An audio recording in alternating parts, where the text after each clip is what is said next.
All right, today we are diving headfirst into one of the most vivid, most intense verses in the entire book of Revelation. We're talking about a single sentence that is just jam-packed with imagery. A beast on a throne, an entire kingdom going dark, and anguish so bad people are literally biting their own tongues. So, let's break down what this fifth bowl of judgment is really all about. Wow, you can feel the weight of that verse right away, can't you? You've got this angel pouring out a bowl of judgment, not just anywhere, but right onto the beast's throne. And the result? Total darkness. The reaction is so extreme, so painful, that people are gnawing their tongues. So what on earth is going on here? Okay, so to get our bearings, we have to know where this fits in the bigger picture. This is the fifth of 7 major judgments happening in this chapter. But here's what's so important. Its target. This isn't a random disaster. Oh no, it's poured out with absolute precision on the throne of the beast, the very heart, the command center of a corrupt and oppressive system of power. Now, to really get what this verse is saying, we have to look past the English translation and do a little detective work.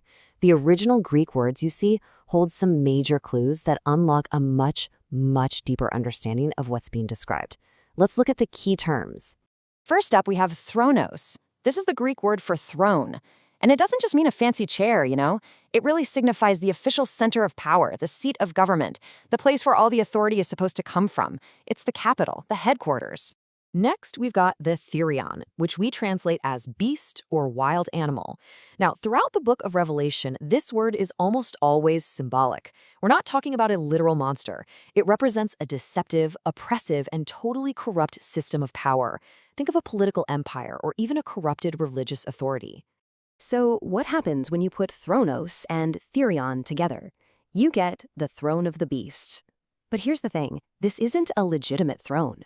The sources describe it as a temporary seat of fake power, an entire structure of authority that's built on lies, on deception, on oppression, not on any kind of rightful claim. And what happens to this kingdom of fake power? The text says it was darkened, from the Greek verb skotoo. Now this is so much more than just a power outage. The word implies a complete and deliberate action. Something is being actively shut down. Its supposed glory and its ability to function totally obscured and plunged into darkness. And the human response to this? Dakunyo, to bite or to gnaw. I mean, what a visceral word. It's used here to convey a level of suffering that is so extreme, so totally unbearable, that it actually becomes self-destructive. This isn't just feeling sad. This is raw, physical anguish because of what's happening. Okay, so we've got our clues laid out. A throne of fake power, a beastly system, a deliberate plunge into total darkness, and just unbearable anguish. So let's start putting these pieces together and see the powerful, symbolic picture they're painting of what this judgment actually looks like. You see, when the text says the kingdom was darkened, it's symbolizing the total and utter collapse of the beast's authority. Its power, its influence, its perceived glory, all of it is just extinguished. The fraudulent nature of its rule is suddenly and completely exposed for absolutely everyone to see. And here is the real kicker. In this verse, the darkness is the torment. It's not just the absence of light. It's the agonizing moment when all the comfortable lies the kingdom was built on are suddenly ripped away, and only the harsh, ugly reality is left. The real pain comes from finally being forced to see the truth. So, why gnaw their tongues? Of all things, why the tongue? Well, this is where it gets really fascinating. The tongue is the organ of speech, right? It's the source of the lies, the propaganda, the deception that held up the beast kingdom. This quote from Matthew just connects perfectly. The very tool they used to build their false reality, their words, now becomes the very source of their condemnation and their pain. Now, if this image of a corrupt ruler's kingdom getting plunged into darkness sounds familiar, it should. This isn't a new idea in the Bible. It's actually a direct and powerful callback to one of the most famous events in the entire Old Testament. I mean, just look at this side by side. The parallel is absolutely striking. On one side, you have our verse from Revelation. On the other, the 9th plague that was poured out on Pharaoh's Egypt. In both cases, a divine judgment of darkness falls right on the seat of a tyrannical ruler, and it symbolizes the crippling of their power. So the theological idea here, is that this verse presents Jesus as a kind of greater Moses. Just like God acted through Moses to confront and judge the corrupt power of Pharaoh, this passage shows a final judgment where the kingdom of lies, this whole beastly system, it just can't stand. It completely collapses in the face of ultimate truth and light.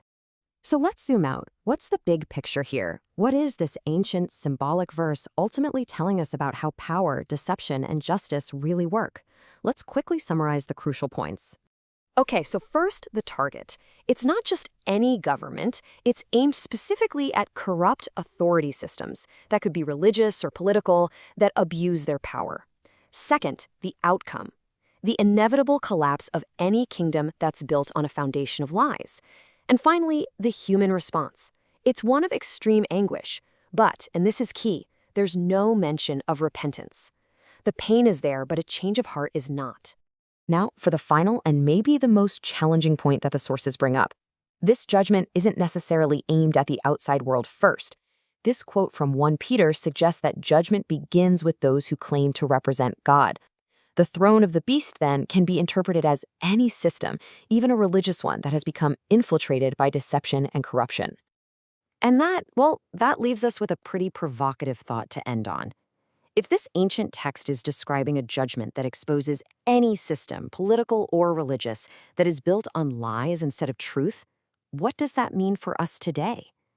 It kind of forces us to ask, what systems around us claim to represent truth? And how do we make sure they're standing in the light instead of being at risk of being plunged into darkness?